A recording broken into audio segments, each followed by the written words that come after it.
Think about it. The current Iraqi dinar of 25,000 dinar, they delete the zeros off, now becomes 25 dinar, and then all of a sudden they change the exchange rate from where it is to $3.22 per dinar. This is good for the Iraqi people. Their purchasing power has changed. They can get a lot more things bought with their money. But that doesn't help us because they lock the zeros off. So instead of getting a $3.22 rate against a 25,000, we're only going to get that $3.22 rate against a 25 dinar. Instead of getting millions, you get thousands. At least be aware that that's possible. If Iraq is unable to achieve diversity, they will have no alternative but to simply just delete the zeros, LOP, which is a neutral event reducing the currency from around 80 trillion to 80 billion dinar. Any exchange rate gain would be minimal as a result. The closer it gets to the reinstatement, the more they will tell the citizens concerning the monetary steps. There's nothing like facts being told to the citizens with confidence. Firefly. When it floats, it's going to go up really fast. The demand is going to be big on our currency. This thing may have the ability to reach $4.25. Probably they will cap it out and go back to settle just a little ahead of Kuwait. Frank. I believe Kuwait will allow that to happen as well. Sudani made him happy. Firefly.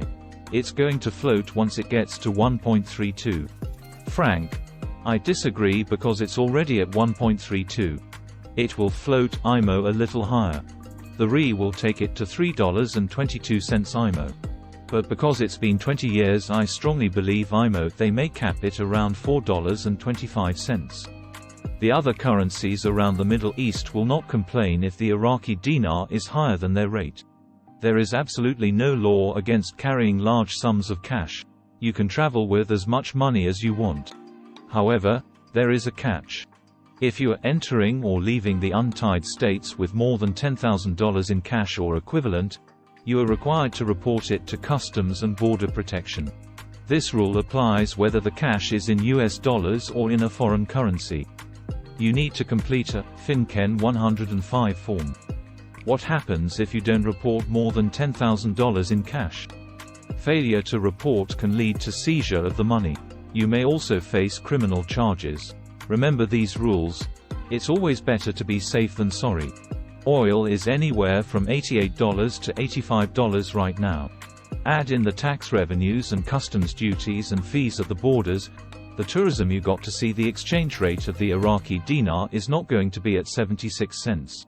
They're going to have to add that real effective exchange rate to it, and that's probably exactly why they haven't exposed it just yet. It's a sensitive issue. They need to keep it close to the chest.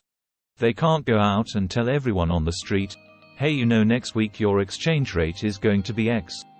It doesn't work that way.